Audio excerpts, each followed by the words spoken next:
Look how big our clock is now.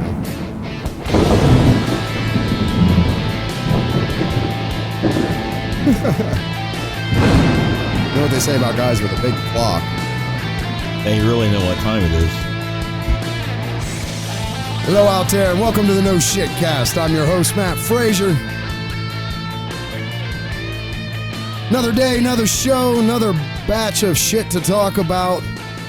Got a great gaggle of articles lined up for us tonight. Sitting in the co-pilot seat as usual, none other than my brother from another mother, the Grey Wizard of Historical Knowledge himself, Mr. Eric D. Smith. How are you tonight, Mr. Smith? I'm doing good. How are you doing? Yeah, I can see you. Yes. Our engineer in the booth tonight, as usual, is Mr. Devlin, sitting back there, our own in-house Bond villain. Mr. Devlin, how are we tonight? I'm doing good. How are you? I'm good. You guys ready to record a show? Oh, yeah. All right, so let's do the shout-outs and pre-show stuff, Devlin. If you wouldn't mind bringing that up, that'd be great. We did some remodeling today inside the studio, too. Anthony Hamalainen. Hamalainen. Ugh, I got to make sure I say that right. He and I have been back and forth because, of course, him and a couple of the bands that he's in, Daughter Chaos, and there's an announcement that's coming too from him. So he's supposed to be coming in. I think we're gonna try to fit him in Saturday. I'm gonna try to fit him in the studio Saturday to kind of come in and just talk to me about everything that's going on and stuff. But I can't wait till he gets to come in here and check this place out. Oh, yeah. So because he has not seen it, has well, he? we haven't had an in-studio guest since we've moved the studio. Yeah. So he's going to be like our first in-studio guest. So he's going to flip, man. I know he's going to freak out when he comes in and sees his place. But anyway, so shout out to all the YouTube viewers for all the comments. Guys, thank you so much. It's been a blast talking to you. We really appreciate all of the comments and the feedback that everybody's been giving us. And we got a lot of new subscribers now since we've moved to the video format here. It's been helping a lot. So that's been really cool. And again, just a shout out to everybody. Thank you so much for supporting this and for giving this middle-aged guy a chance to feel like he's special or something. I don't know. So that was that. And make sure you, if you are watching this on YouTube, guys, man, head over to iTunes or Podbean app or something like that and subscribe to the show, because the downloads is sort of how we're measured. And even if I'm going to keep putting this stuff up on YouTube, I'm not going to, stop doing that. I think it's worthwhile. I'm glad that the people that love the show get to see us in the studio and stuff too. So I'm definitely going to keep doing that. But, if you're watching us here, just subscribe to us on iTunes so that we get the downloads. Share us with the people that you love and the people that you hate. Yeah, even the people that you hate. Yeah. Absolutely. Especially turn those guys on. So I got the question of the evening for you two gentlemen. You ready? Yeah, questions. Okay, what I want to know this time, this is October, right? So it's the spooky month. By the way, Catherine Kaufman's messaging me too. I want to try to get her in. I'm sure she's got a lot of cool shit to talk about. She'd be a remote guest unless we can get her to come into the studio, which is always a possibility. Cool. Wouldn't that be neat? Yeah. My wife would fucking freak. She loves Catherine. So anyway, that's another one. But given that it's the month of October and it's the month of things that kind of go bump in the night, the question I have tonight is, what is your favorite movie monster? Doesn't have to, it can be a human or an actual monster, but we'll start with you, Mr. Smith. What's your favorite movie monster? Xenomorph. Oh, okay. You're going to Alien. From the alien creature. Okay, so well, I don't know why I was thinking that. That's right. There used to be a video game called Xenomorph too, actually. It was sort of based on those characters. Yeah, but that was where my brain went because I used to work in arcades and shit. But so the alien monster is the scary of all the monsters in all of moviedom, all of anime, of everything you've ever seen. It's still the alien monster that trips you out. Yeah, because, it's worse than a psychopathic killer, right? Because it cares just as little as a psychopath does. Yeah, it has no conscience whatsoever, right. No empathy, no nothing. But it's also pretty strong, pretty quick, and has acid for blood, so it's pretty deadly. It's like it was sort of designed to be lethal at every level. Yeah, or evolved to be. Yeah, it's an alien, and it's very popular nowadays to take the Drake equation out and start talking about how there's life everywhere, and if that's the case, that makes that kind of realistic. Like That's maybe something like that is out there, man. Yeah, that'd be terrible. That's technically life. I mean, it could be bad news, man. Things that lay eggs in your face. Right. You know, it's all life. It's still that all life, scares me a lot. Freaks you out, huh? Yeah, I mean, I could kill a psychopath if I had some, a chance, like potentially an even chance, maybe. But I don't think I could one-on-one kill this alien thing. And, like there's other kind of monsters and stuff too, but they tend to be variations of people, like undead or something to that effect. Yeah. Yeah. And they could be like Godzilla, and that would be bad news too. But I still like the xenomorph. I hear Mr. Devlin back here typing away. What do you got, Mr. Devlin? You looking something up? You gonna land this one here? Yeah. Hold on. Okay? So the question again is, who is your favorite movie monster? I'm not asking for the one that scares you the most necessarily either. I'm saying your favorite. Well, I mean, that would be synonymous with me. Okay. Michael Myers. Ooh, interesting. Psychopath, huh? Psychopath. Yeah. So human beings freak you out the most, huh? Human beings are the most terrifying creatures on the planet because they're capable of much more than any monster you've ever read in any book, huh? And they're real. Yeah, and they definitely are real. And by the way, it actually happens. Right? Yeah. It's not. I mean, who knows? Probably a few of them out there right now. Now I'm gonna go. This is a great pick, Devlin. Okay, and I'm gonna go down this road with you because I bet you have a story about this. Maybe I'm wrong. Okay, but the mask of Michael Myers is actually a Halloween mask of William Shatner or Captain Kirk that they modified, right? They turned it inside out and just spray painted it white. I heard all I heard was that they spray painted it white. I didn't know that they flipped it inside out. So it's like a rubber mask that's actually Captain Kirk. Yeah. A completely whited out Captain Kirk running around killing everybody in Halloween. Yeah, pretty much. Oh yeah, look at that. I looked it up. What you got? Well, the other mask was a 1975 William Shatner as Captain James T. Kirk. And then around $2. It was purchased for around $2. But $2.58. And how iconic has that become now? It was a movie prop that they paid $2. Oh, you got to include the can of spray paint. Yeah, well. Right. So $3.50. That could have just been somebody's trunk of somebody's car. It also, apparently, from what I'm seeing, it was a Mr. Spock mask and a Richard Nixon mask. Yeah.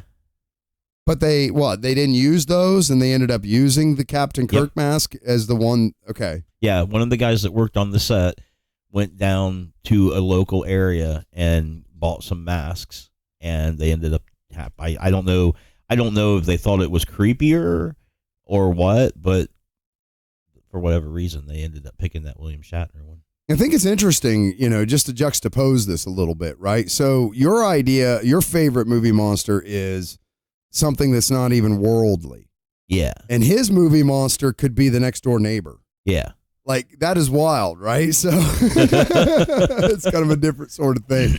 That's I heard that about Stephen King too, that if you look through Stephen King's works, at some point in time, he stops writing about like monsters, like fantasy monsters. And all of the monsters in his books become human beings. Yeah. Like actual people instead of like it and, in The Stand and things. Yeah. They actually become like the darkest parts of us as people. Yeah. Yeah. Yeah. I mean, I think probably to some extent there's, there's a refinement there where you can get in touch with that type of horror because it is a part of you to some degree, right? That's like exactly right. Yeah. But there are still those people that prefer to make that existential and see that in some other thing, right? But somehow even worse. You would like more to believe that, yeah, wouldn't you? Yeah. So but the I think that's why this movie, The Joker, and I haven't seen it yet, and I'm looking forward to going and seeing it. So no spoilers. But I think that the problem that most people have with these types of movies is that it allows them to see a part of themselves, a dark side of themselves that they would just rather believe doesn't actually exist. Yeah, but it does. It's part of the human condition, right? So you can pretend like it's not there, but it's fucking there. Yeah, yeah. All right, Mr. Devlin, let's get to some articles, my friend. Let's see what's going on here in the world of science, technology, and whatever makes Matt laugh today. You're going to see it when I open up the Chrome tab, but I like to point out that it's just as creepy normal as it was white painted white. You're absolutely right. It's actually, I think it's a little freakier before they painted it white. Hey, look at this dude. Yeah. That is wrong, man. That is that reminds me on MythBusters when they made it. They took special. Did you see that one, Devlin? Where they took and they made Adam was Jamie. Jamie was Adam. Yeah, they like switched them to see how long it would actually take the people that worked for them to realize it was different. It didn't take them. I mean, they pretty much nailed it right away. Yeah, that's that's Adam Savage. That's my long lost brother. Here, you want to see Adam Savage? Hang on. Got you. Here, look. all I need is black rims around my glasses, right? It's pathetic. Yeah, that's my brother. He doesn't know it. I've messaged him, but he doesn't respond. He doesn't love me. It's almost like he thinks I'm weird or something. But yeah, same coloring, same. I believe he's actually me in an alternate universe. Look how terrible these waveforms dip down for me and not you. See, isn't that bad? It's because I have good mic etiquette. Yeah, and I don't. Got a loud mouth. All right, very cool. All right, so coming up here, let's talk about South Park. Did you hear about this? Probably not, no. Okay, because, so this is actually kind of funny. So this is from Business Insider. South Park creators issue a mocking apology to China after the show was reportedly banned in the country. Mm-hmm.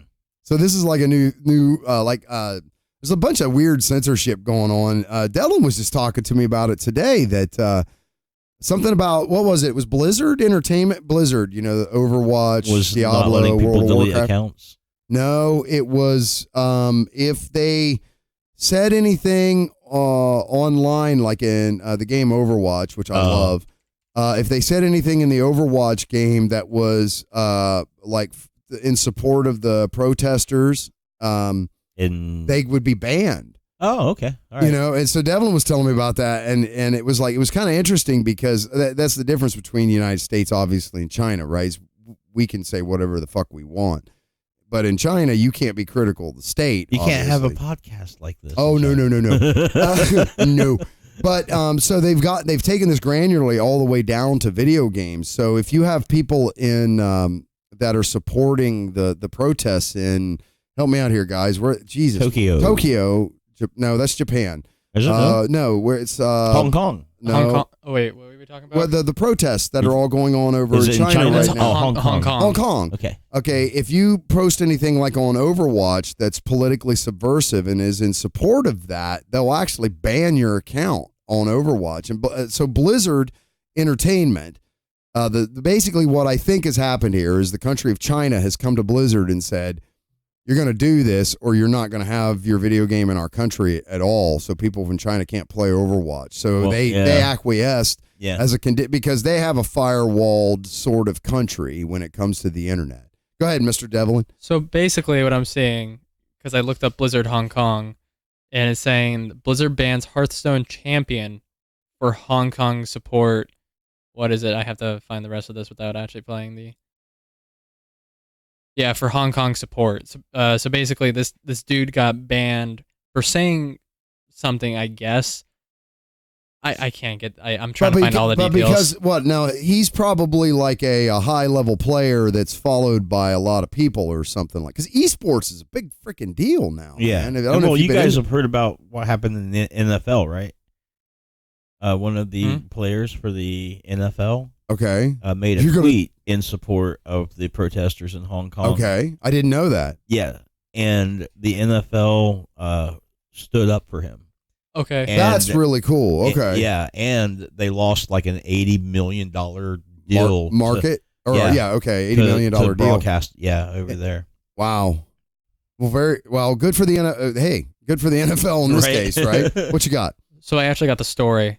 Very basically, like I said, the Hearthstone player Chung Blitzchung NG Wei. Oh goodness, Yeah, I feel you, man. Welcome to my world. Right? Yeah, I know. This poor bastard. Anyway, moving on. Was suspended for over a year by Activision Blizzard over his "Liberate Hong Kong" comment. Liberate Hong Kong comment. That's in quotes. Yeah. Liberate Hong Kong is in quotes. Okay. Yeah. So, yeah, and Activision also re-signed it. Hong Kong had been under British rule for a very, very long time, and when they pulled out, that's going to put them under China's rule. So, that's a lot of unhappy people there right now. There's a lot of people in Hong Kong that don't want that. And I tell you, it's a hard 90-degree right turn adjustment to make, man. Shit. And given when you look at, I love that is a country that I can't wait till this shit gets figured out. And I really want it to remain sovereign, and I want to visit it so bad, man, as an Asian country. Like I have this thing where I really want to visit some Asian countries. That is one of them that is like at the top of my list, man, that I can't wait to visit that country someday and go over there and just take that in. I want to be there for like 3 months though. Like, dude, I want to be like immersed. That's cool. Go ahead. I like to also point out that after he was banned, Activision also took away his $10,000 of his tournament winnings. Man. Wow. That's harsh. That's a little shitty, fucking Blizzard. Come on. That's okay. It's one thing to kind of acquiesce to a. They must have bigger than an $80 million deal or something going on over there. We need to someone needs to start a GoFundMe or a Kickstarter or something for this guy, man. Can you do that? I wonder if you can even do that into China without. I mean, I bet everything associated with him is like locked down, but that'd be really cool. Like, fuck them, you know? Yeah, they probably wouldn't let that happen. So how long before we hear how many times I use the F-bomb in I this don't podcast know. tonight? We'll have to, yeah, I know, right? Because Scotch will bring it out of you. This is not Scotch. This is merely iced tea. It's 12-year-old, beautifully distilled iced tea, but it's 12-year-old iced tea. It's not Scotch. I understand. Okay, so back to South Park. The creators of South Park have issued an apology to China after the show's most recent episode mocked the country's censorship of Hollywood's reliance on its theatrical market for movies. The official South Park Twitter account on Monday tweeted the comedic statement below. Official apology to China from Trey Parker and Matt Stone. Quote, like the NBA, we welcome the Chinese censors into our... NBA, not NFL. Sorry, I may have... Misspoke. Okay. I don't know anything about sports. I found it highly entertaining that you were going to actually start quoting me something that happened in professional sports. So it's probably that. So continue on, please. All right, moving on. We welcome the Chinese censors into our homes and into our hearts. We too love money more than freedom and democracy. Xi doesn't look just like Winnie the Pooh at all. Tune in into our 300th episode this Wednesday at 10. Long live the great Communist Party of China. May this autumn's sorghum harvest be beautiful. We good now, China, ? The statement came after the Hollywood Reporter on Monday reported South Park has been banned from the Chinese internet and that videos, mentions, and discussion forums for the Comedy Central animated series has been removed or shut down. I wonder if they allow role-playing games over there. That is a really interesting question. Like Dungeons and Dragons or anything in communist. I'm going to say, I bet that they would find that subversive. I think they would too. Because religion certainly finds it that way. Yeah. So anything that's got like an authoritarian sort of bent to it seems to find those things subversive. Devlin, do you got any data on whether China actually plays role-playing games or not? He's looking at me like, what the hell, Dad? Come on.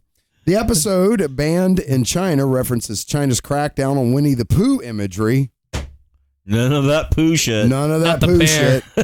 Which has become a symbol of resistance to the country's leading Communist Party and its leader, Xi Jinping. The Disney movie Christopher Robin did not even play in China last year.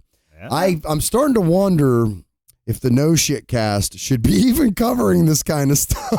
I don't know. We have yet to be banned there, though. Yet. So we're doing well. First time for everything. We're doing well. We get downloads. Do we in China? We get. I would have to look specifically, but I know we do in Asia quite a bit. Huh.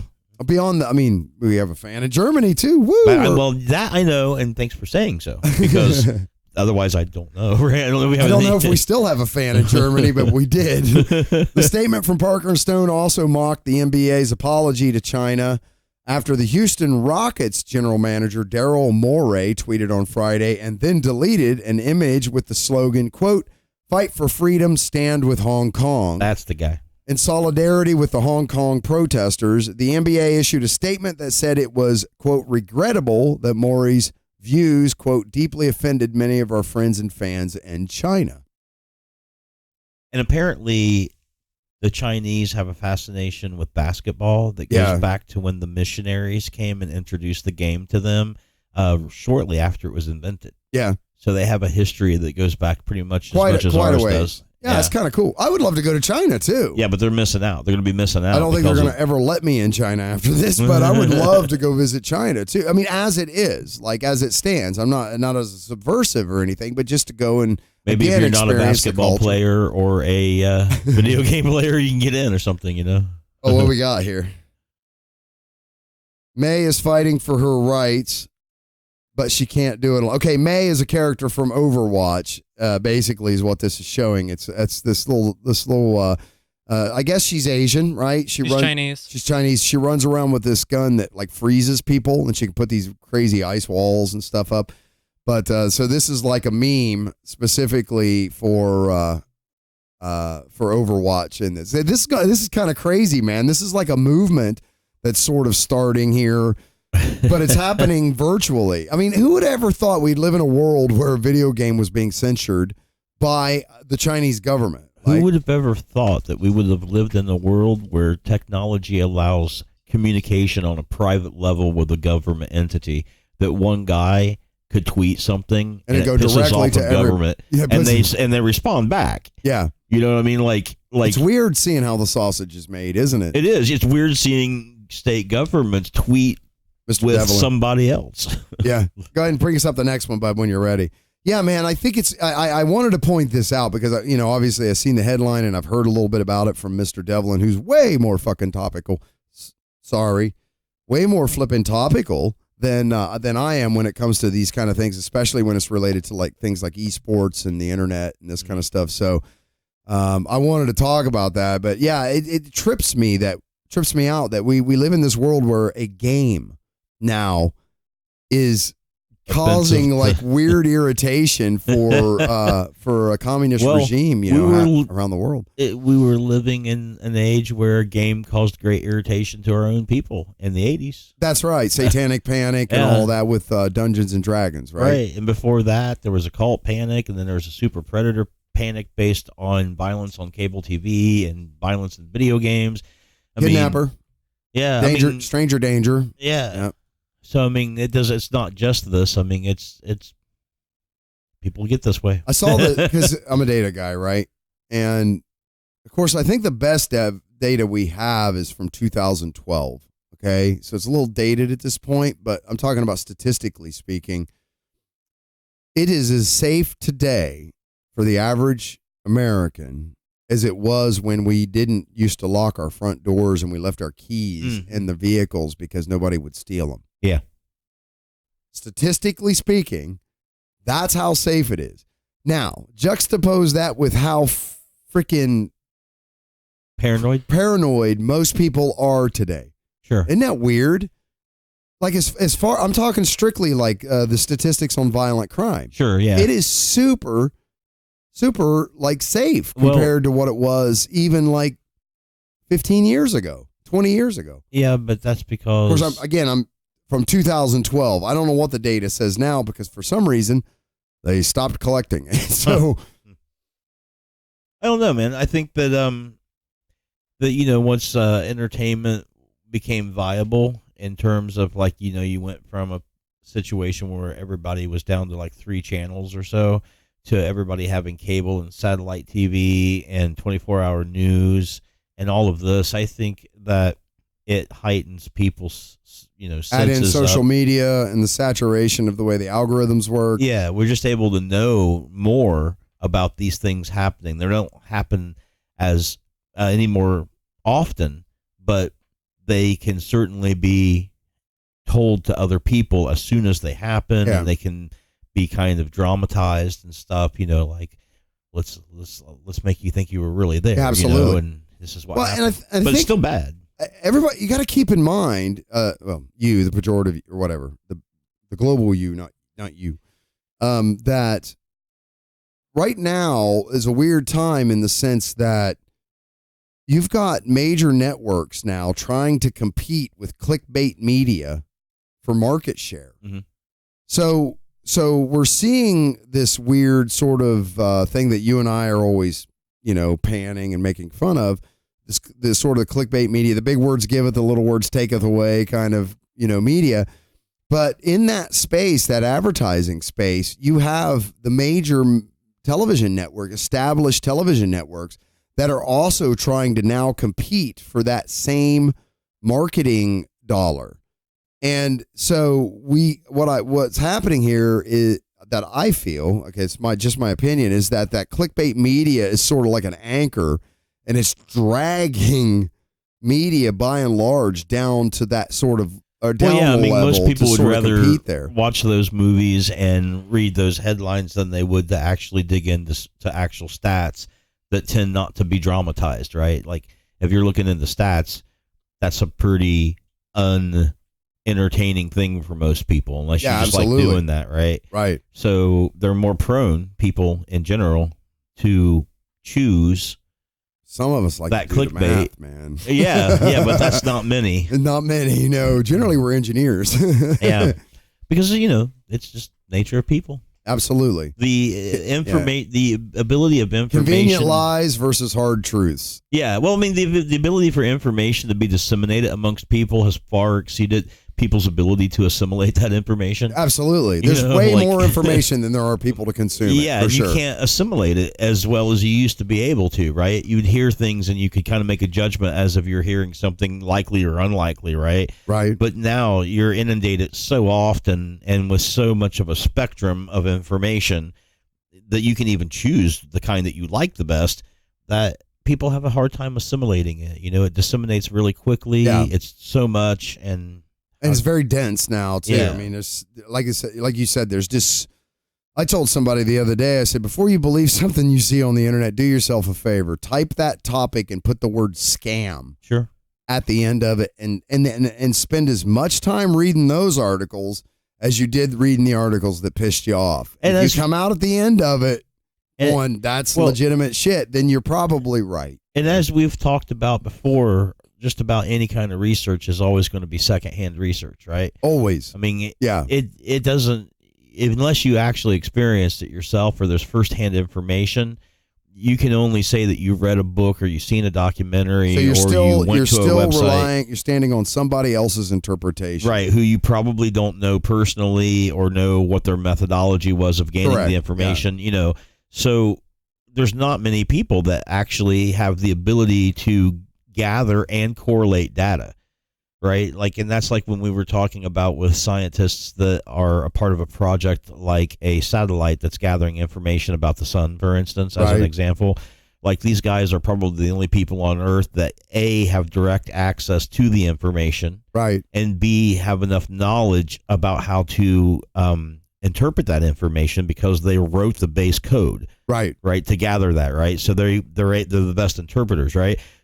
Past those few people on the planet, right, everybody else is just working with something else. Like probably some reporter talked to them, distilled that, then you read it, and you had to distill it, and it's we really need those people in our world that can take a subject as droll or benign as the different sciences and geologies and different things, that can take those subjects and focus down a very specific path of it so much that those people give us insights into the cosmos that we would have never been able to find if someone hadn't done that. However, it's boring as shit to most of us, right? Well, yeah, but that's why the insights are so important, right? If those guys can distill one or two insights or epiphanies, then a lot of people will benefit. If I get a cat that's been 30 years studying, I don't know, the crystalline structure of stalagmites or whatever, and he tells me or she tells me something, you'll commit it to memory. I'm going to say, you know what?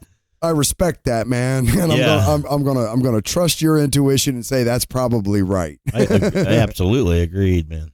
So I have recently pulled, just FYI, Vice period, out of my circulation of articles. Mm-hmm. However, this particular article was in the rotation before. I see. But I'm not going to be sourcing Vice anymore. I just do not like, overall, I find that as a news source, they tend to be very clickbaity, large on sensationalism, very limited on detail. Okay. I don't know if it's going to stay that way. I don't want to start a thing with Vice, but I'm just saying personally, get the stone tablets out. Matt Frazier does not trust Vice News necessarily as what I would continue to be a staunch news source. Not that I ever did, but at least in this case. But I like these colors. That's pretty cool, huh? I like that. You've been playing with stuff, haven't you? Yeah. So this comes from Vice News, if you haven't figured this out. Most deep fakes are used for creating non-consensual porn, not fake news. Wait a minute. How many people have access to do this? Like, is it something you can just do, anyone can do? Well, there's apps, and they're getting better and better all the time. There's a comedian, Devlin, look us up. I think his name is Kyle Dunnigan, that has an entire sort of comedy built around using deep fake facial changing sort of software or an application where he then does impressions of people, and then he uses sort of this deep fake AI to make him look like the person while he mimics them. But this is saying most people are doing it for porn. Yeah, I'm giving you a very sort of what I would consider to be a more wholesome use of that. Okay, yeah, Devlin's got something for us here. Yeah, that's him.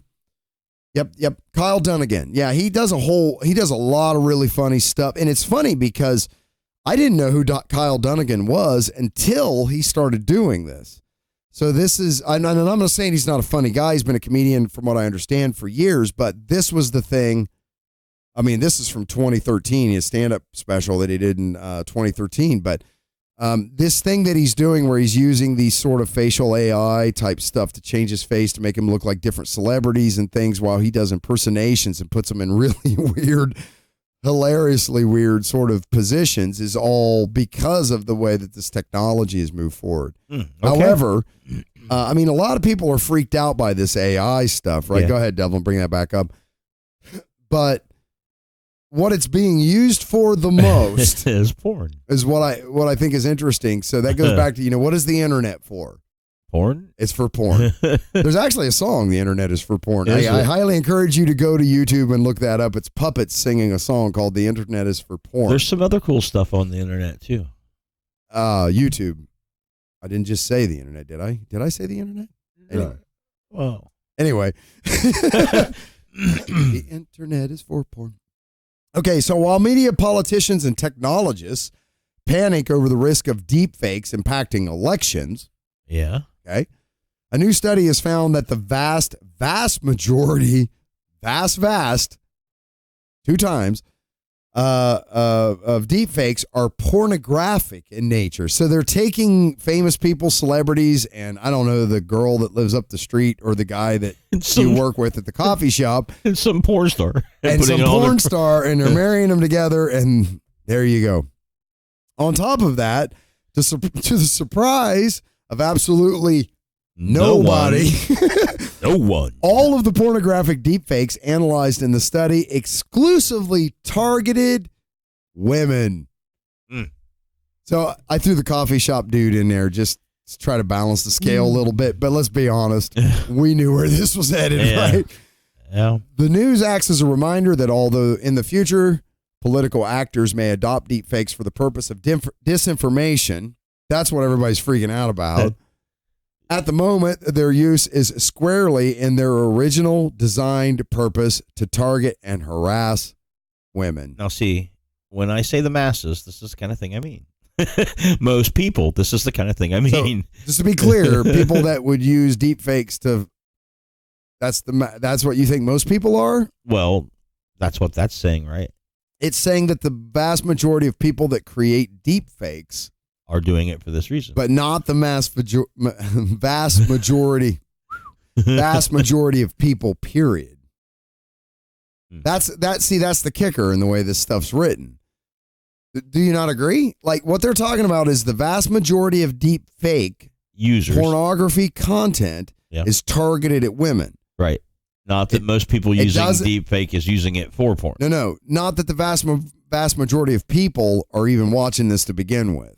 This is a subsect of culture that is then also doing this, is what I want to point out. It's not that it's very likely that the guy you work with or the girl you work with could be, it just statistically speaking, anyway, but it doesn't mean that everybody's doing this. Okay. So it could be very alarming until you put it in the context of just these guys doing this. Is a small percentage of society to begin with. Yeah.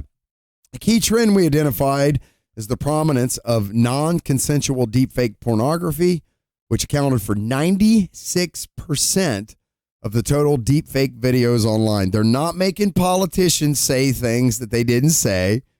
They're not making business leaders or world leaders. They're making porn. And the lizard brain wins again. There may not be a way to further corrupt the politicians. Maybe it's a no-sum game. Yeah, I mean, at this point, I don't know that I'm surprised by any of the shit they say anyway. Right, so. Like maybe you should just put it into porn, I guess. I don't know. The study, titled The State of Deepfakes and authored by cybersecurity company DeepTrace, reads, quote, "Do you know anything new about deepfakes? No. We'd love to hear from you. You can contact Joseph Cox securely on Signal on blah, blah, blah, blah. You can look the article up. The company found a total of 14,678 deepfakes online. Okay, in the volume of information that exists on the internet, this might as well not even exist. Okay?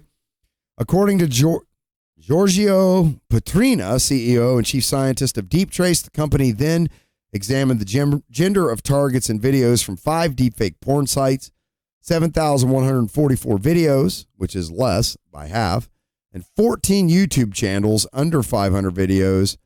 Videos on 4 top dedicated deepfake pornography websites also had over 134 million views, and all but 1% of the subjects featured in deepfake pornography videos were female actors and musicians working in the entertainment sector, the report adds.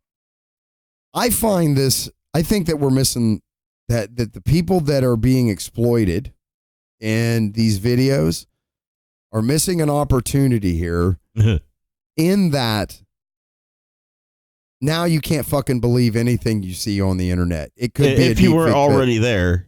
So when you see the sex tape, when you see the whatever, it may not be who you think. There's a tremendous amount now of plausible deniability to be able to say, hey, that's not me. And we know Carrie Fisher is dead, goddammit. At this point. So basically, if their sex tape does get leaked, it's just, no, it's the deepfake AI. They can just say that's deepfake AI. Oh, man. Holy crap. Wow. You follow me? That's not me robbing that bank. That's deepfake. When everybody's nude, nobody's naked. The new report adds deepfake pornography is a phenomenon that exclusively targets and harms women. Not exclusively. That's the wrong word. But almost exclusively. Yeah. In contrast, the non-pornographic deepfake videos we analyzed on YouTube contained a majority of male subjects. That's interesting. So when it's not doing the dirty, it's dudes. It's kind of interesting. Does that say something? I don't know what it says. It's interesting. I mean, you got to use deepfake for something entertaining, I suppose. What else could we do with it aside from these things? Well, it definitely has some practical purposes. And yeah, because now, like putting Carrie Fisher in the Star Wars, Star Wars movies, or actors that Daryl Tarkman. You can have stunt performers or CGI actors. Yeah. Is that actually a thing? Or CGI? Well, I don't think you can call that an actor. People that you can impose CGI on. Correct. And you can use AI to then put them in scenes and where they couldn't normally do that. So I think it definitely has practical purposes. Like in Furious 7.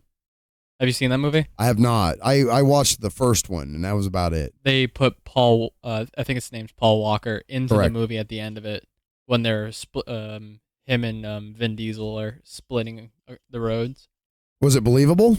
It was actually, it did look a lot like him. I've heard that about like what you were talking about with Carrie Fisher too. Yeah. What was the last one that they did that? They did that already with her in a movie. The Force correct? Awakens.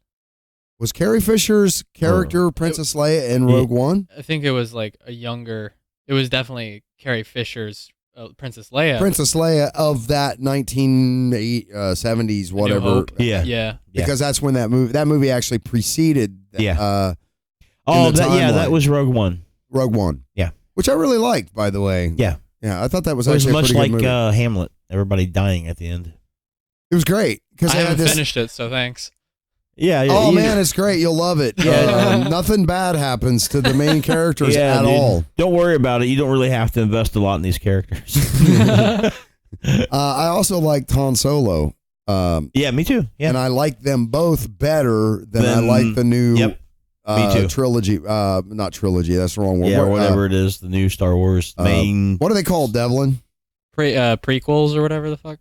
No, the new ones with Mark Hamill and the new story arc that they're putting the in. Force Awakens, one of them. Right? That was one of them. The new trilogy. So there's Force Awakens and then The Last Jedi. Last Jedi, yeah. Okay, yeah. Both of those I found to be pancakes, man, compared to Solo and Rogue One. Yeah, you shouldn't use those movies, in my opinion. You should not use those movies to judge Solo and Rogue One. They're both very good movies. Yeah, I would agree with that. Yeah. Have you heard about what the episode 9's called now?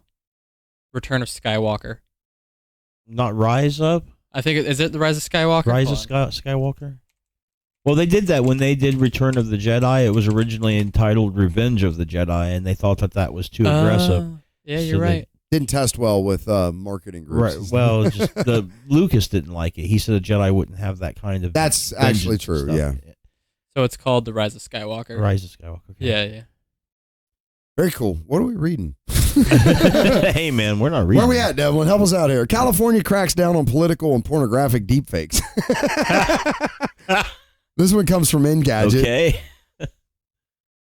Just saying. Deepfake videos can be fun, but not when it comes to politics and pornography. I disagree. I definitely disagree. Yep. Now the state of California is doing something about it with 2 new bills signed last week by Governor Gavin Newsom. The first makes it illegal to post any manipulated videos that could, for instance, replace a candidate's face or speech in order to discredit them within 60 days of an election. You can't do that. You guys stop it. Let me introduce you to example A that's going to be shot down immediately in the federal courts for a violation of the First Amendment. This is political bullshit. The other will allow residents of the state to sue anyone who puts their image into pornographic video using deepfake technology. There's already also established law when it comes to celebrities and stuff like that, but I digress. Deepfake videos have become more convincing as of late, especially recent ones from Control Shift Face. Let me repeat that. Control Shift Face. That show comedian actor Bill Hader faces replaced by Tom Cruise. Those are amusing, but other deepfake software like those that places the faces of actors Scarlett Johansson, who for whatever reason seems to be a big are infatuated with, onto the bodies of porn stars are a disturbing invasion of their privacy. Again, yes, true, but also now you can pretty much say anything that comes out about you is, hey, that's a deep fake. Yeah. Let me put it this way. If you see any altercations with me online, that's not him. They're deep fakes. Yeah. From now on. On the political side, a deepfake video was doctored in a different way to make it seem like House Speaker Nancy Pelosi was drunk and slurring her words during a speech. All they did was slow the video down. They did that with Neil deGrasse Tyson, too. Yeah, I don't know that you can technically consider that to be a deep fake. That is just, that is a function of YouTube. You can choose the playback speed on YouTube and like Podbean or podcasts and stuff like iTunes podcasts. In case you didn't know, you can speed them up so you can blow through someone's podcast a lot quicker, but they just have to deal with them sounding like chipmunks. At the time, Facebook refused to remove the video, saying it would instead display a third-party fact-checking article highlighting the fact that it had been edited. See, edited, deepfake, different thing. So this bothers me because this person doesn't know the difference between a deepfake and just slowing a video down. Sure, yeah. Unless I'm completely wrong. Which I don't think you are. I think I'm pretty right about this. California Assembly Representative Mark Berman said that such videos could deceive the public and affect election outcomes. Yes, they can if those people are extremely stupid. Voters have a right to know when video, audio, and images that have been shown or that are being shown to try to influence their vote in an upcoming election have been manipulated and do not represent reality. That makes my head hurt on so many levels. He said in a press release that makes deepfake technology a powerful and dangerous new tool in the arsenal of those who want to wage misinformation campaigns to confuse voters. I don't think so, number one. And the people that buy this shit, I don't know that there's, maybe I'm wrong, man, but I don't think they're a significant portion of the voting population to begin with.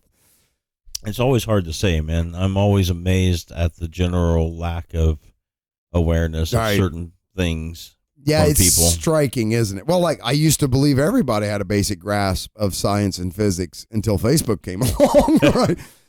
It does say the American Civil Liberties Union, however, took issue with the law. Remember what I said? Mm-hmm. Quote, despite the author's good intentions, this bill will not solve the problem of deceptive political ads, it said in a letter to Newsom. It will only result in voter confusion, malicious litigation, and repression of free speech. I couldn't agree more. Kind of funny how I end up on the side of the American Civil Liberties Union so much. It's kind of wild, but there you go, man. The internet is for porn. It's for porn. Parents, this is from dailymail.com. Parents hire tutors to help them do homework. You heard about this? Nope. New math, all of that kind of crap. So parents that are stuck at home with their kids coming home with homework don't know how to do it. Oh, okay. So parents now, according to the headline here, are hiring tutors. Almost half of those with children admitted wanting assistance with after-school work. Poll reveals 82% of parents with secondary school-age children struggle. Physics, math, and chemistry. There's got to be YouTube videos. Yeah, Khan Academy and stuff. Absolutely there is. Physics, math, and chemistry were proved to be the most baffling for parents. Yeah, it makes sense. That makes Facebook make a lot of sense to me now. 45% have hired a private tutor or would consider consulting one for themselves. Yeah, I get it, man. It's easier if you got someone there to tell you, to teach you and stuff. I would prefer a tutor if I was going to learn some deep math or something. I think than I would a YouTube video. You all right? I think so. I would hope you'd come to me first so that I can teach you the wrong shit. Yeah. Parents with a shaky grasp of maths and science are turning to private tutors to help them understand their children's homework. A poll reveals that 82% of parents with youngsters at secondary school struggle with physics, maths, and chemistry, proving to be the most baffling. You can tell this is a UK article because they don't call it math. They call it maths. Maths. Plural. Yeah. Maths. Nearly 2/3 have encouraged their children to ask someone else for help or to figure it out for themselves. Don't you have the Google? But 45% said they have hired a private tutor or would consider consulting one for themselves so that they could help with after-school work. I got to admit, full disclosure, that I used to look their homework questions up on YouTube or on Google. Did you know that? I had no idea. It was funny because my daughter, who's a freak anyway of nature, she's like 18 and in her junior year of college. Mm-hmm. Mm-hmm. Don't know where that came from. But anyway, she called me one time, was asking me questions. I'm like, about college. I'm like, kid, I've never attended college. I have a military education, right? Don't you have Google? Like, that's all I'm going. She goes, oh, yeah. I'm like, Google it. Call me back. And then you tell me what it says. Where we at? Parents with a shaky grasp. We already did that part. Nearly 2/3 have encouraged. We already did that part. Many parents admit they have watched YouTube videos. Yeah. 2/3 of the 1,600 parents surveyed saying it helped them get to grips with what their children were supposed to be learning. Yeah. And like I said, I can't. KHA Help me out here, Devlin. Khan Academy, KHAN. Oh goodness, I think it's KHAN. If you're struggling with your kids' math, anything, go check out Khan Academy on YouTube. Okay. This dude is amazing. He can explain anything to anybody, but it's a fan. He's awesome. I just want to make sure I give him a plug. And more than a quarter said that they would consider hiring a tutor for their child, though most said that they would enlist extra help only if they are really struggling. Physics was voted the hardest subject. That's a travesty. With 81% of parents struggling, followed by math, 55%, and chemistry, 43%. The easiest subjects were history, geography, and religious education. Aren't you a history major? Yes. Did you kind of mail it in here, man? That's kind of what they're saying. I'm just fucking. I got my whole bachelor's degree with a minor without taking one math class. You are the man. I gotta give that to you. I did take a logic class, which took the place of the math class I would have had to have taken. That works. Yeah. I totally get that. We got to do like Venn diagrams, and that was awesome. I love it. My professor was awesome too. He was a great guy. Last month, the Sutton Trust revealed that 27% of secondary school children have had private tuition, while nearly a quarter of teachers have taken on private tuition outside of school in the past 2 years. So it's getting to the point where the teachers have to go extracurricular and get paid to finish teaching the subjects to the children. I'm just pointing it out. I don't know if that means anything. Learning is difficult, man. It's not easy to learn something, especially if you're learning it from scratch. Right, you're literally got to figure it out and read it or whatever, and it's hard. It's not easy, man. Not at all. Yeah, for most people in particular. I poke a lot of fun, obviously, but for people that don't work in a technical field or an engineering field or whatever, man, I get it. It's tough. That's what my buddy was telling me one day. It can be rough. Yeah, he was like, most people learn what they need to learn to get through high school. And then their interest is done with that stuff. Pretty much, right? Yeah, so they just don't. They're not exposed to it. Yeah, I mean, I guess we forget that and maybe I'm wrong about this, Devlin. Can you look this up while I'm saying this? But I think that the vast majority of people do not graduate past a high school education, right? There's only 33% of the people that I have heard. Only 33% of the people that start college graduate. Yeah, but what percentage of high school graduates go on to try to pursue? I'm not sure. An advanced degree of any kind. Go ahead, man. That was college, right? Yeah, like what percentage of high school graduates move on to try I think more than normal in the past. I think there's more now than there used to be. I wouldn't disagree with that. But now they say there's, and in fact, recently, the number of women surpassed the number of men on people who have bachelor's degrees. Now there's more women that have bachelor's degrees than men. That's interesting. I didn't know that. Yeah. Go ahead, bud. Apparently, the national high school graduation rate for 2016 is 84.1%. Okay, that's not bad. Graduation from high school. High school, yeah. But not percentage of people now, that go on to college. I bet that doesn't take into account people that had things like alternative education, GEDs, and stuff like that. So I'm willing to bet that if you count all that stuff too, there's the more percentage people is there higher, with equivalents. Yeah. But do you have any kind of numbers on who moves on from high school to college? Like what? I think it's for some reason I want to say it's like 20%. Maybe I'm wrong about that, but I don't want to. I don't want to say that it's more than that. I don't think I went until I was 40, so I don't know. You know what I mean? Like I didn't go to college until I was 40. How many people thought you were the professor?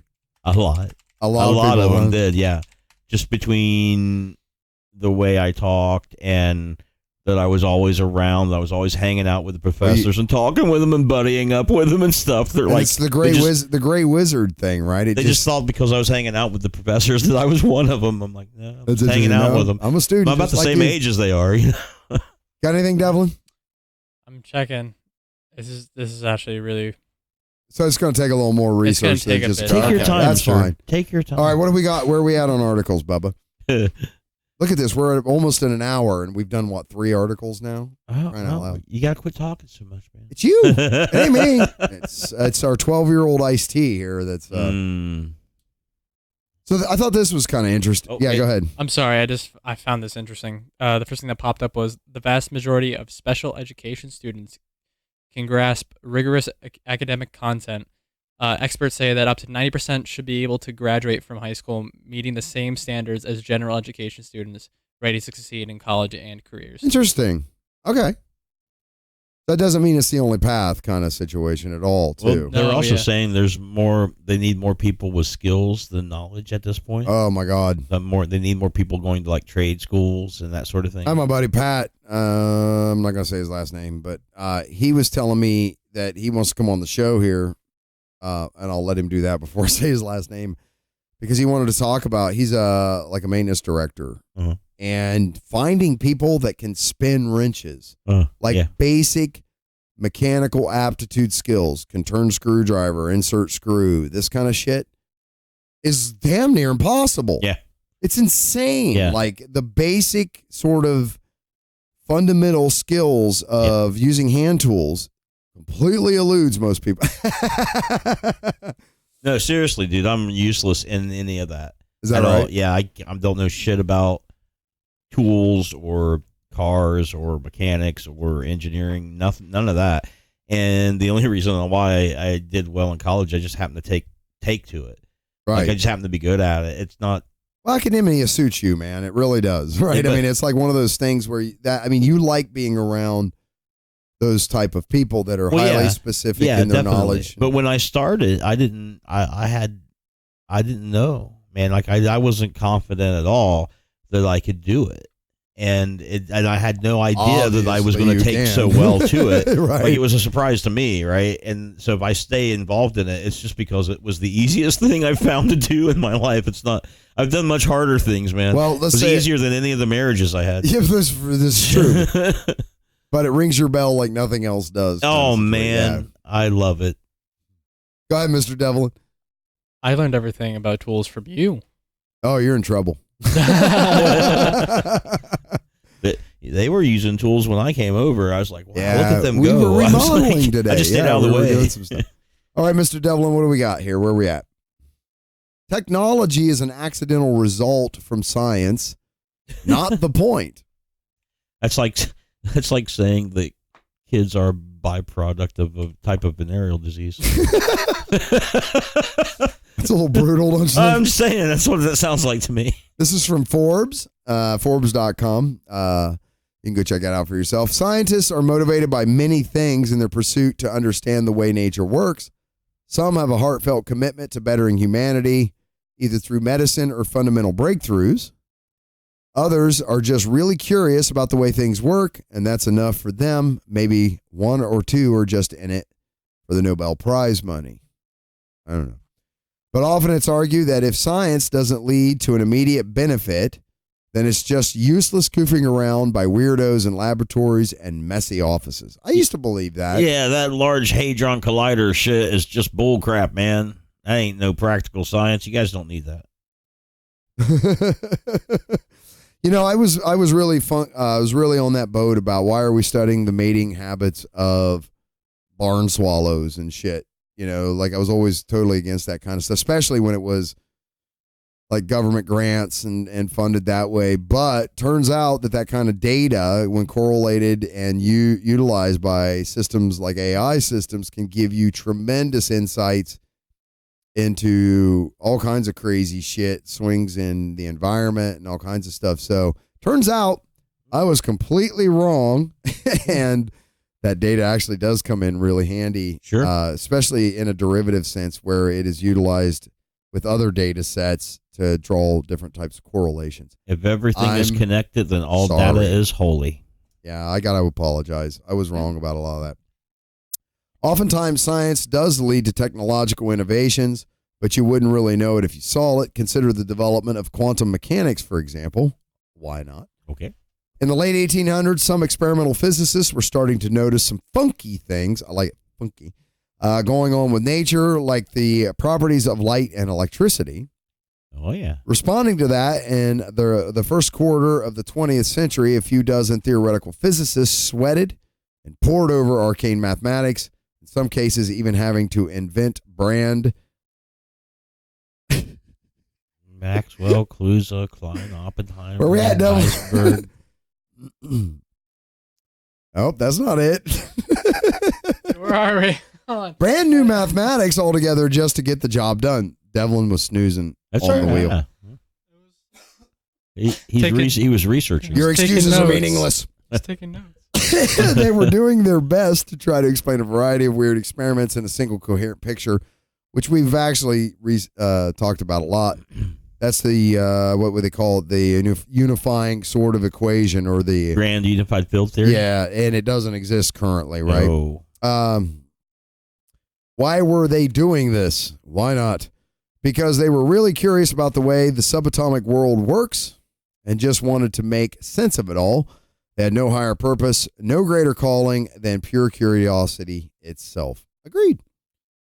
In the end, they developed a branch of physics that we call quantum mechanics, the laws governing the very, very small in our universe. And to those scientists, that was that. They were ready to move on to tackle the next big problem, but the revolution in quantum mechanics opened the door to revolutions in other fields. It's paying huge dividends now. Now that we knew how atoms worked, we could unlock the behavior of molecules and completely transform the discipline of chemistry. With quantum mechanics, we realized the true potential of the atom, giving way to everything from nuclear power to nuclear weapons.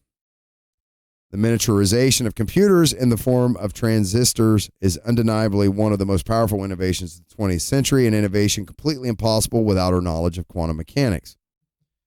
Today, it's estimated, we get the history lesson here on quantum fucking mechanics, all right? Keep going. Where do we get to the part where it's an accident? To be fair, they didn't know that it would lead to such revolutions either, but it turns out that once you gain a better understanding of the way nature works, you can turn it to an advantage. End the story. Out. What the hell? What a waste. Who is it? Wait, we're citing this guy. Luke Dermail. Is that the way you would pronounce that? Where? Dio? No. That's right. That's I hit my stormtrooper clock. There we go. Paul M. Stutter. You are a pain in the ass, Mr. Stutter. He's an astrophysicist and agent to the stars. What did we learn from this? I don't know. Nothing. Like, I thought there was going to be this great revelation about how it's an accident and it was going to be this big kid. No, duh. Like, everything's derivative. Okay, we knew that, shithead. Okay. Thanks for wasting my time, Bubba. Matt is offended. Un poquito. All right, so where are we at here? AI musicians are a growing trend. What does that mean for the music industries from digital trends? It means more music. I was actually thinking about Ian's when Ian Stare. Go ahead, Devlin. I see this a lot. A lot of AI personalities online are popping up. It's not just Max Headroom but anymore. They're scripted by people, aren't they? Sometimes, yes, actually, but they just put an AI personality on the internet and just let it ramble on about whatever it wants to ramble on about. Max Headroom. I mean, right? It's been happening since the 80s. It's still viable. Yeah. It's just better now. But then it was fiction. Now it's real. So, I mean, there's a... Maybe. It doesn't make me want Pepsi anymore. Go ahead. I'm sorry. Yeah. No, there's a... So the ones I've seen have been driven by people. However, it seems like now it's not a joke anymore. It's just real. You know what I'm saying? That's what this article seems to be suggesting, is that they're just full AI. Well, as far as for music in particular, there has been in the last 3 years a lot of AI music coming out of Asia. Oh? Wait, I completely missed. I completely expected him to corroborate that. I did like, too, actually. I have no idea. Yeah. On the hills of Death MIDI. Have you guys heard of Death MIDI? Is that like death metal, but MIDI? With MIDI, yeah, musical instrument. I can only cringe thinking about. Yeah. Have you heard of that, Devlin? What's it called? Death MIDI. MIDI, MIDI. Yeah. Music. He's going to Google it now. Digital I'm going to go with no. I have to. The most prolific musical artists manage to release 1, maybe 2 studio albums in a year. Rappers can sometimes put out 3 or 4 mixtapes during the same time. However, Auxhuman, Auxuman, plans to put a new full-length album featuring hot up-and-coming artists like Yona, Mani, Gemini, Hexy, and Zoya every single month. How? The power of artificial intelligence, of course. Bang. Are you going to? Do you think you'll prefer this over? I prefer nothing over anything when it comes to music. I like all music. Just period. Yeah, I love music. And I'm sure I would appreciate this on some level. I believe I would. I've heard some, but I've not heard a lot. I've heard like 3 or 4 different AIs.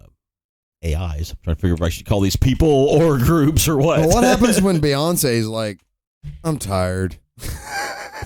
Take all my albums, AI thingy, and pump me out a new album. Maybe so. Like, is that a Control-Alt-Delete new album? It seems to be that way because it would be rendered and compiled in the system. There's definitely not going to be any playing. I mean, I'm being facetious when I say that because I doubt she would ever do anything like that. But my point is I don't know, man. In the future, when people retire, I can't see why they wouldn't. Right? Like one of the things that you can do in production with Ozone. We could get new Michael Jackson albums of when he was releasing albums during the Thriller era with him AI at music that age and deep fake. Yeah,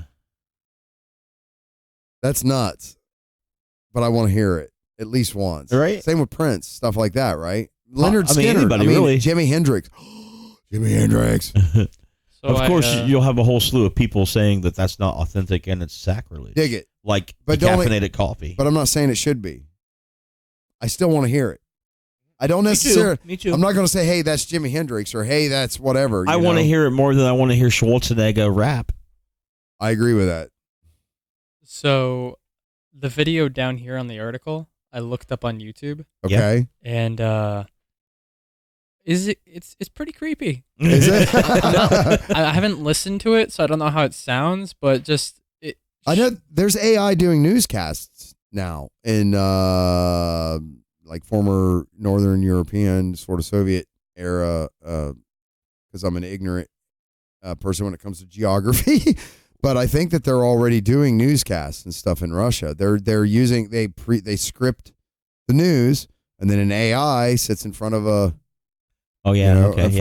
audience and blah, sort of spits the shit out, and it's like, okay, well there it is. Yeah, kind of like a weird version of a teletype machine. Welcome to Johnny Cab. Yeah, exactly. What movie? Total Recall. Total Recall. Before this goes any further, don't worry, you're not hopelessly out of touch with today's pop music. Yona, Mani, Gemini, and the rest of the bunch aren't real musicians. Well, at least not in the sense that you could meet them and shake their hands. They're AI personalities, each with their own characteristics and genres, which have been created by Oxyman, an artificial intelligence startup based in London. Mm-hmm. Not London, Ohio. No. In its own words, dedicated to, quote, building the next generation of virtual entertainers, Oxyman dropped its debut album on September 27th. From here, it promises to bring a new AI-generated album each month, uploaded to YouTube, SoundCloud, and assorted streaming platforms. Forget about video killing the radio star. Could AI be about to, hopefully not literally, kill the flesh and blood musician? Buy your subscription to the AI now. And every month you can have your album. This is the new version of the penny album thing that everybody would sign up for and get albums sent to them. And then eventually had to have your mom write a letter saying, hey I was 13 when I did this and I can't be in a contract. I don't know, man. What was that called? Like the BMI album club or something like that? Well, remember that? Those used to get them in maybe. Like the record clubs and stuff. I don't remember. Quote, the music is generated through a few engines that create the words, melodies, and digital singing voice. Founder Ash Kosh, a British Iranian music producer, told Digital Trends, quote, at the core of songs that have lyrics, the text is generated using models that are trained on articles, poems, and conversations related to the subject of a song. Yona and her Oxyman friends are, in a sense, a reflection of human life on the internet. That's what I thought. Like could Beyonce dump her whole even the stuff she hasn't released, right? And it was just messing around in the studio or whatever, dump that into an AI and get it to derive her a new album. I would say yes. And then does she subsequently then screw the writer of that album, which is AI, and say, I wrote all these, and then just resample them all with her own voice? I would say, again, yes, because... Like mail it in, you know? If we've learned nothing about artificial intelligence and robots, amazing. We've learned that we're going to use them for sex and whatever else we want to use them for. That sure seems to be the point, doesn't it? It seems to be, yeah, from every article that we've read and stuff. So I have no doubt that she would absolutely co-opt whatever the AI would do. Based on human nature. Well, and based on the past what you've already experience, seen, with people making robots for sex. I'm just thinking about the analytics page for our YouTube channel and seeing what people click on. It's a little creepy, Mr. Smith, when you look at what titles, what words in our titles elicit somebody watching our videos. Turns out there's a lot of pervs on YouTube. I'll leave it at that. Expression on each song comes from stories we have told, ideas we have generated, and opinions we have shared. Right? I mean, that's the songwriting process. Sure. Yeah. Okay, so... You can distill it. Okay. It's certainly an interesting idea and one which absolutely on the money here in 2019. The first album can be listened to on SoundCloud. While it's all broadly electronica, the genres within the range from the more soothingly melodic ambient sounds of Yanya's One is the name of the song, to the harder edge sounds of Hex's Try Me. Oh, man. I haven't listened to these at all.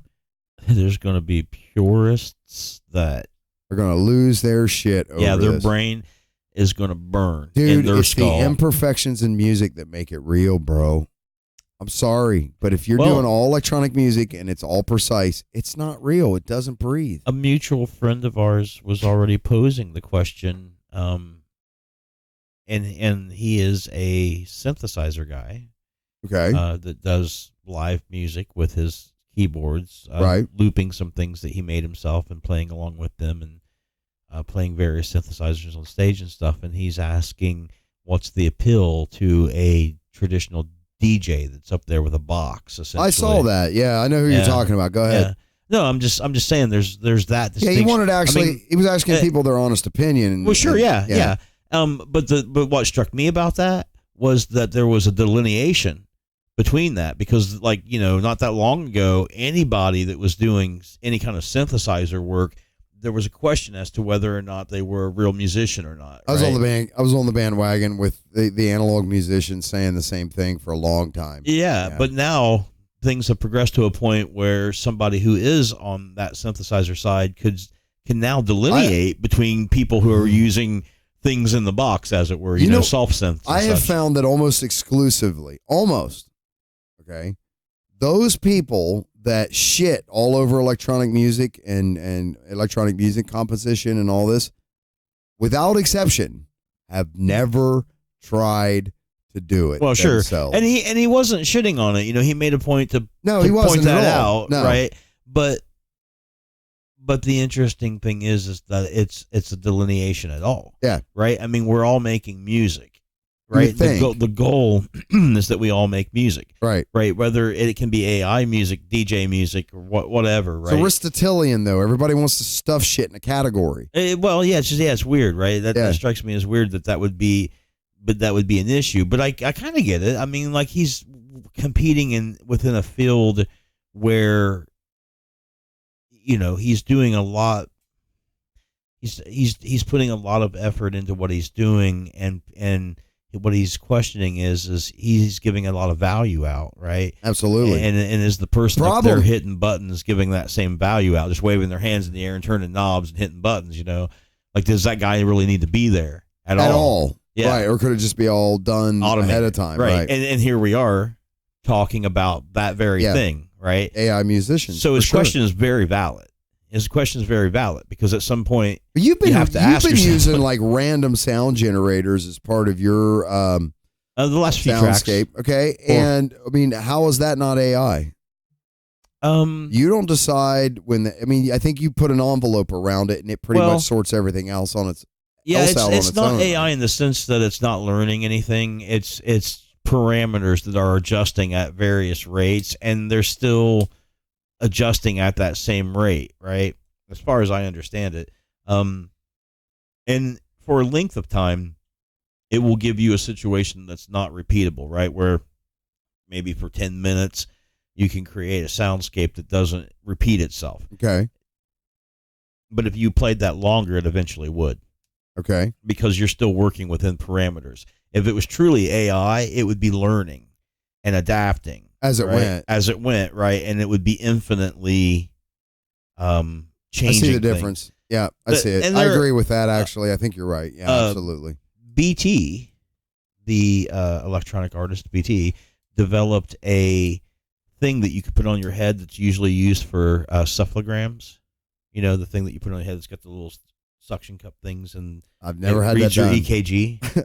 Okay. Right? Oh. I'll You take know your what I'm word talking about, right? I'll take your word for it. I've had an EKG done. Yeah, so you know what I mean. Like, it's like a whole thing you put on your head, right? Electrocardiogram? Yeah. It's an ECG. What's an EKG? So EKG is the chest. ECG I think is the head. I've had both done to me. Yeah, ECG, I guess. Then. I bet we got those backwards. Well, yeah, but As long as either you way, check it out. he would put this on his head, right? And it reads his theta waves and alpha waves, right? And I believe it's either alpha or theta. I think it's theta waves that only happen when you're being creative and stuff, right? Okay. So these things would monitor those brain waves, and the brain waves were changing depending upon what he was playing personally, right? Like if he's playing a emotional tune, he's going to have a different thing going on in his brain than he is if he's playing a jaunty tune, correct, right? Go ahead. Sure. So EKG or ECG, they're both the same thing. Oh, they're interchangeable, huh? Okay. Heartbeat though. Okay, that has nothing to do with the brain. No, a cephalogram. EEG? I don't know. EIG? Either way, he was EEG. reading brain waves. EEG. We got a winner. EEG. Okay, anyway, go Okay. ahead. That's brain waves. Got it. Electronic encephalogram. Thanks, Google. Is that right? Electronic encephalogram? Oh goodness, let me pull up. EEG stands for electronic cephalogram. Yep, okay, right. So that's what he had. Okay. And it would read his brain waves. Yep. And his brain waves change depending on what he's playing, right? But then when it would read his brain waves, it would control the envelope properties, the attack, the decay, and sustain, and that kind of thing. So there was a feedback loop, and that was kind of an artificial intelligence, but not artificial in the sense it was a real intelligence. That's kind of interesting. I wonder, could you get yourself trapped in like a loop? I don't know. It was really interesting. It's on the documentary Better Living Through Electronics. Okay. It's a music documentary. Okay. And someone's going to be dicking with that, man. You know they are. Yeah. Like where they're going to be, like you said, tying themselves BT's a in. genius, man. Right Jeez. after Elon gets all of our brains laser drilled so they can feed filament wires into our brains so that we can jack into the system without having to use keyboards and mouses. Yeah, good job, man. I'm proud of you. Yay. You're a clean cupper. All right, what else we got on the agenda there, Mr. Smith or Mr. Devlin? We're still talking about AI. I think we beat this horse to death. Let's move on.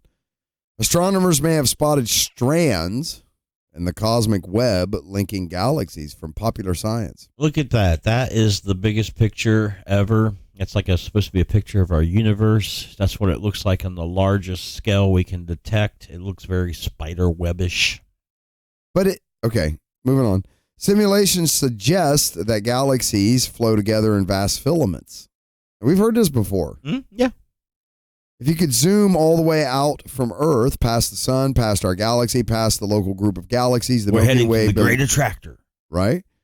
The Milky Way belongs to all the way out to gaze upon the whole universe. It might look something like an extremely unsatisfying serving of cotton candy. You'd see massive holes, mostly devoid of galaxies, stars, and even atoms, and even those dead spots, you'd see countless delicate strands of all different lengths and sizes. The Milky Way, Andromeda Galaxy, and our entire backyard cluster amount to little more than a few pixels in this incomprehensibly vast structure, which astronomers have come to call the cosmic web. Anything? No, that's all good. Most of our evidence of the web comes from simulations and interferences, but now an international group of researchers have caught the first glimpses of the two strings of gas, which they call filaments, connecting multiple galaxies in the void. Although their map covers just a tiny spot of the massive web, it helps confirm that the models are on the right track and that the web plays a major role in how galaxies grow. This is what we were looking for from the other article.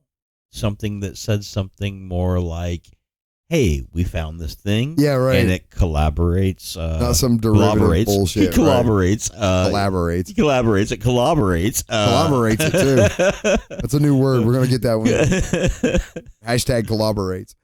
In recent decades, researchers have come to suspect that the cosmic web is more than just a passive clustering of galaxies stretched by the expansion of the universe while simultaneously squeezed by gravity.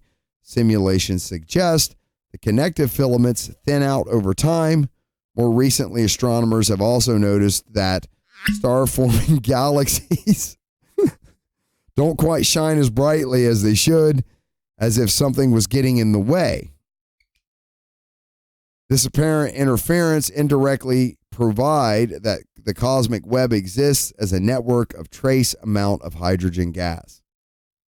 Hydrogen, that gas that was there 14 billion years ago. Okay. That first gas that the first generation of stars were formed from that were massive. So you don't think at all, I'm giving you a chance to say this, though, that this is being misinterpreted and that this is actually some sort of electrical connection between that we're actually starting to visualize here now? No, I do not. Checking. Quote, it's been a race over the last few years for this detection of intergalactic emissions, says Lutz Wysocki, a cosmologist at the University of Potsdam in Germany, who works on similar observations. Quote, everyone wants to see things, just not infer that something is there. Okay. I'm waiting on Mr. Scroll over here. All right. But it's hard to imagine a more tenuous target than the hydrogen that holds the universe together. Photogenic favorites like the Orion Nebula are already emptier than the best laboratory vacuum chambers on Earth, Wysocki says, and the Webb's strand should be about 1 million times thinner still, with each liter containing perhaps one atom. Our instruments can only detect those atoms only if it's passing light beams, happen to make them glow in just the right way. So scoring the universe for its dim filaments is a bit like searching for clouds at night. Okay, sure, yeah. To see the nearly invisible, the team zoomed in on one particular cluster, a very young galaxies peering so deeply into space that they measured light that left the violent region during the so-called cosmic noon. You ever heard of that? Yeah. An era a few billion years after the Big Bang, when stars were forming fast and furiously. Those being that first generation of stars from hydrogen gas. These created all the heavy elements. Right, later, yeah.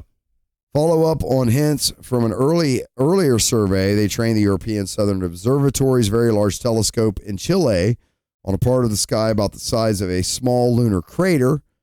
After 30 hours of observation spanning several nights, they had collected enough light to trace the outlines of two faint filaments threading their way from galaxy to galaxy. Mm-hmm. From us to probably M31. Each more than 3 million light years long, or 30 times the length of the entire Milky Way. But you think it's gravity. It's not any kind of... Well, they're just talking about there being a filament of gas that's connecting these things together, which... But what is that filament following? It's following the overall large structure of the universe is this like filament spiderweb looking stuff, right? Okay. Yeah, so that's what they said, yeah. It correlates to dark energy with everything expanding. It's pushing some of these things together into strands and stuff. And but that counts on this substance called dark energy. Mm-hmm. But they don't know that so far nobody's ever been able to find or prove, right? Yeah. And this is like saying we don't know what causes it, but we're also seeing that there is this connection here, and it's like a long stream, filament type of a thing that we see in this large structure. I think the thing that's majorly in question here is whether or not they're actually detecting what they think that they're detecting, because it's so difficult to detect. Period. Like he was saying, 1 atom per liter of space. Yeah. It's basically non-existent. Pretty much, yeah. He's saying that, well, maybe they're just seeing. But in the cosmological sense, that's extremely dense. 1 atom per liter in the cosmological sense? Well, in terms of a void, maybe. Yeah. But that's the thing here. There's like all these voids, and then there's these like filaments and stuff, and like something makes this shit all line up. And it's the slowly diminishing, and like there's never a gravitational disconnect. No. From all the heavenly bodies. It may be so minute that you can't see it, right? It's kind of what they're getting at here in this article. Well, there is a point. To 1 atom per liter. There is a point from which you can get to a point where there is no gravity. Yeah. Okay, so I mean, like, can you? Yeah, not everything's connected in that sense. It's where the Voyager 1 spacecraft is. It's leaving the heliosphere. Okay. The heliosphere is the boundary of where a star has an effect on its general environment. Once you're past that point, you're technically in interstellar space, the space between stars, interstellar, right? And in that space, you can't feel the effects of a star. You can't feel its solar wind. You can't feel its gravitational pull or its influence. You can see it. You can see it. You can see light from it, but you're in a place where gravity doesn't exist. Some of these voids, there's no gravity there because there's nothing. Yeah, period. Because there's nothing there to create gravity, and unless it turns out that vector particles like light, photons, and vacuum energy contains mass, which, as far as we know, it doesn't. So far, right? Yeah. Okay. So we're okay. The strands were only visible, says co-author Hideki Umehata, an astronomer at the University of Tokyo, because the baby galaxies lit up the wispy gas like the glow of a city illuminating passing clouds. Quote, we identified the relatively bright part, he says. We unfortunately found a very good place to first see the cosmic web. Wysotsky, yeah, a fellow intergalactic hydrogen hunter who helped build the instrument that took the shot, says the research sets a new record for the largest pile of hydrogen ever detected. Previous searches had spotted hydrogen around brilliant galactic centers trailing off into the darkness, but never before has anyone discerned strings of the stuff linking galaxies. That's an answer, right? Nonetheless, but yeah, it's an interesting thing. I just wanted to. I saw that pop up. It was on Popular Science, which to me is like, well, it's popular science. But yeah. Yeah, I remember you said this was going to go on. I put this on Facebook that we were going to talk about this. I think this is probably going to be our last article for the night since we're coming up on an hour and a half. This is from Futurism. Either that or I'm going to need more scotch. 12-year-old iced tea. Yep. Police robot ignores woman trying to call police. Seems pretty rudimentary to me, Mr. Smith. Mm-hmm. The Nightscope security robots may not be so great at their jobs. When a woman in a park near Los Angeles saw people fighting and tried to summon help via a police robot patrolling nearby, the robot merely told her to, quote, step out of the way, and continued along its predetermined route, according to NBC News. No help came until the spectators called 911, directly raising the question of what, if any, function these damn robots are actually supposed to serve. Exterminate. I put damn. Exterminate. Exterminate. Instead, he said calls to Nightscope. Calls to go to Nightscope and will continue to do so until the police department develops protocols for handling calls made through the police bot. It's surprising news given the robot has been patrolling the park since June. Delvin, scroll back up to the picture for me. He's been patrolling the park since June, but there's fights happening in it, and he's ignoring it. It doesn't have like a badge or anything. It does say police on it, though. What? Yeah, I'm sorry. That needs to come out of service until they get that straightened out. It's like a rolling dildo or something. It looks... It does. That is a sex toy. It looks One like you buy phallic, from Craigslist. very phallic. Very phallic. I was going to say that it looks like a gum packet, but okay. Let's go with sex toy. That'll give us more hits on It's the difference YouTube. between the young and old people. The fact that the people assume the robot, which has the word police emblazoned on it in large letters, to connect them to the Is police. it really emblazoned? We just saw the picture. But is Go it, back, show but me is the it emblazonment. emblazoned? I don't know if that's emblazoned. I consider that emblazoned. Okay. Where are we? In large letters, to connect them to the police department reveals just how nebulous these robots are, especially when they pop up without any sort of public education to go alongside them. Quote, "Are we going to get in trouble if we touch it?" Park visitor Violet Alvarez posed to NBC, quote, "Who's guiding it? I don't know how it works. Should I still call 911? The answer is yes. The answer is yes. Even if the police robot is standing there, call 911.